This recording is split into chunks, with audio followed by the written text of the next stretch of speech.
हे परम शिव भक्त लंकेश, आप अचानक तनावग्रस्त होकर इतनी आक्रामक मुद्रा में क्यों आ गए?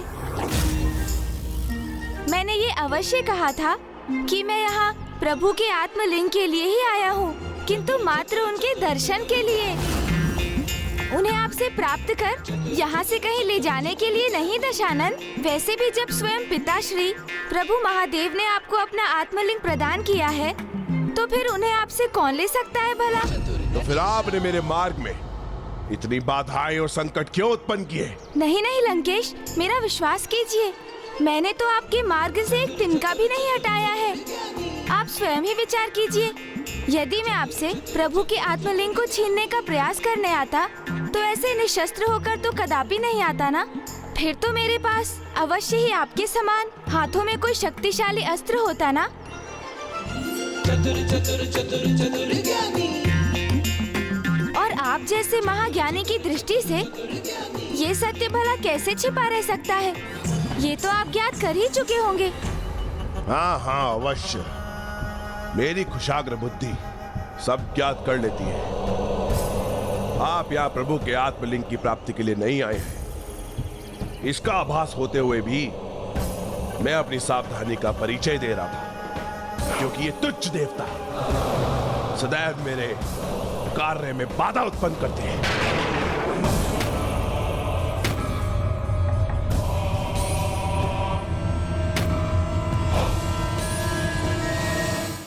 मैं तो बस ये देखना चाह रहा था कि आपका भेषधर कोई देवता तो नहीं है मेरे समक्ष।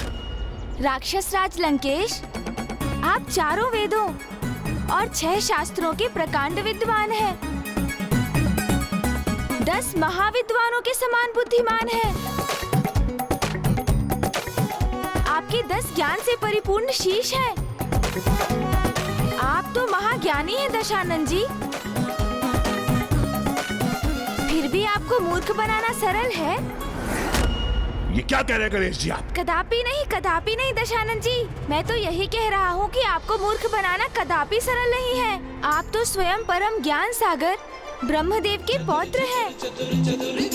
अर्थात आपके भीतर तो उन ब्रह्मदेव का अंश समाहित है, जो त्रिदेवों में से एक है, जो अपने कार्य से कदापि नहीं भटक सकते। फिर भी आपको भटकाना सरल है? कदापि नहीं अलंकाधिपति। संगीत में आपसे निपुण तो कोई नहीं। आप जिस प्रकार अपनी वीणा का वादन करते हैं, उसमें कोई भी आपकी धुन में रम जाए।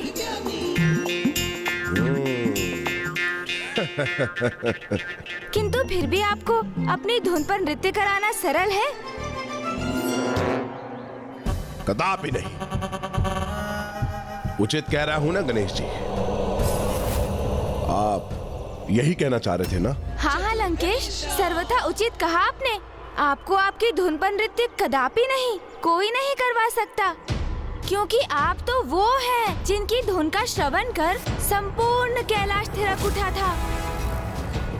स्वयं प्रभु महादेव आपकी धुन पर गतिमान हो उठे थे। कराल भाल भव्यवाढ्यमित धिमित धिमित ध्वनन मृदंग तुंग मंगल ध्वनिक्रम प्रवर्तित प्रचंड तांडव शिव। आप तो वो हैं जिन्होंने शिव तांडव स्रोत की रचना की है, जिन्होंने कैलाश को ही अपने स्थान से अस्थिर कर दिया। आप जैसे महान कवि, महान योद्धा, महाज्ञानी, महाभक्त भला और कहाँ? इसलिए सत्य तो ये है कि मैं मात्र प्रभु के आत्मलिंग के नहीं, अपितु आपके दर्शन प्राप्त करने भी यहाँ आया था। हे परम शिव भक्त, हे शास्त्रों के परम ज्ञानी, परम विद्वान, सर्वगुण संपन्न है आप लंकेश।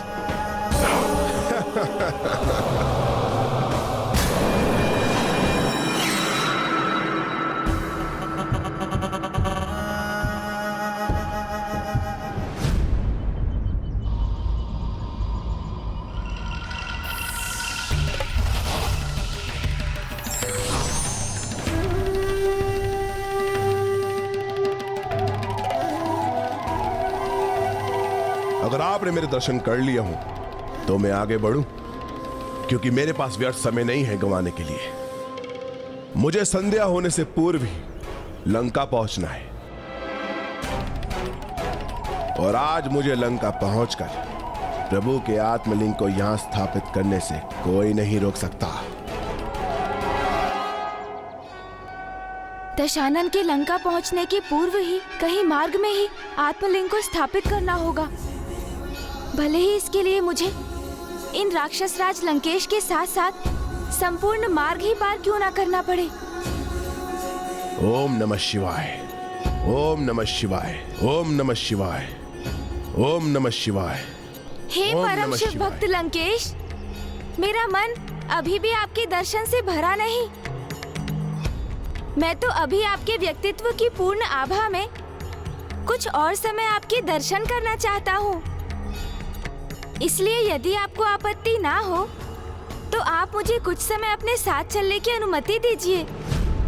उचित है, उचित है, किंतु कुछ ही समय के लिए। वैसे भी किसी महाज्ञानी का साथ प्राप्त करने से कोई न कोई उत्तम सीख मिल ही जाती है।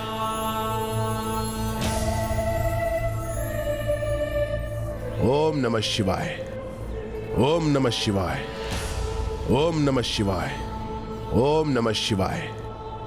ये तो एकमात्र गणेश जी ही संभव कर सकते हैं। तभी उन्होंने एक महाज्ञानी को भी अपने शब्दों में उलझा लिया। किंतु वरुण देव, गणेश जी राक्षस राज के साथ साथ चल रहे हैं, और यदि उसे उनके वास्तविक प्रयोजन का ज्ञान हो गया तो गणेश जी के ऊपर भी संकट छा सकता है, और दशानन तो सुरक्षित ही रहेगा, क्योंकि ब्रह्मदेव के वरदान के अनुसार रावण का वध तो किसी नर द्वारा ही निश्चित है, जो श्री विष्णुदेव राम के मनुष्य के रूप में करेंगे।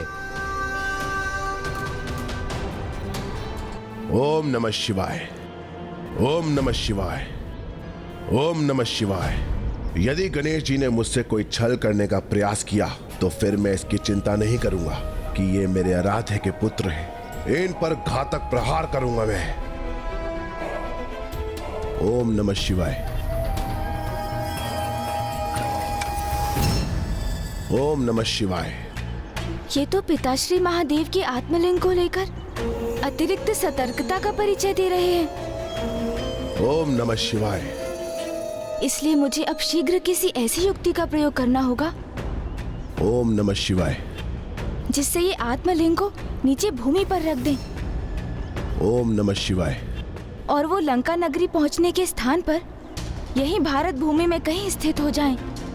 ये महादेव पुत्र तो अत्यंत चतुर है, मुझे छलने का प्रयास भी कर सकते हैं, इसलिए मुझे अत्यंत सतर्क रहना होगा। ओम नमः शिवाय। क्या हुआ शिवनंदन, ऐसे क्या देख रहे हैं आप? कुछ अनुचित कर रहा हूं क्या मैं? क्या है आपके मन में, बताइए। लंकेश, क्या आपको ऐसा आभास नहीं हो रहा है जैसे आप कुछ भूल रहे हैं?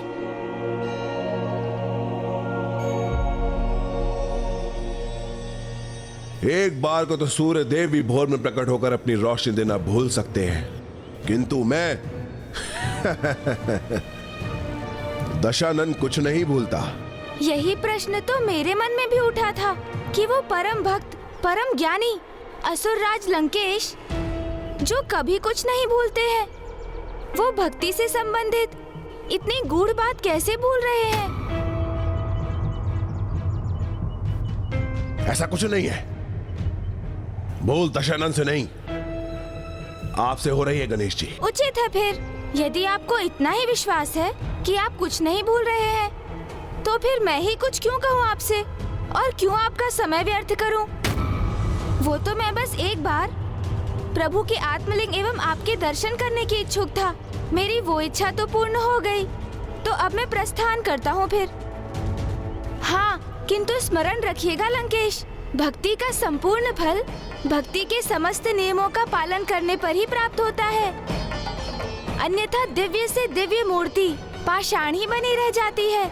और यदि सब कुछ श्रद्धा पूर्वक उचित प्रकार से किया गया हो, तो फिर पाषाण आकृति भी प्रभु का रूप धारण कर लेती है। कहीं सत्य में तो कुछ नहीं बोल रहा हूं मैं?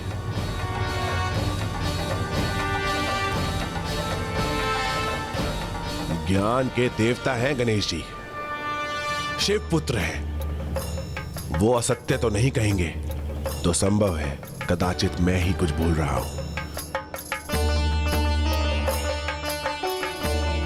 शिवनंदन, गणेश जी रुकिए।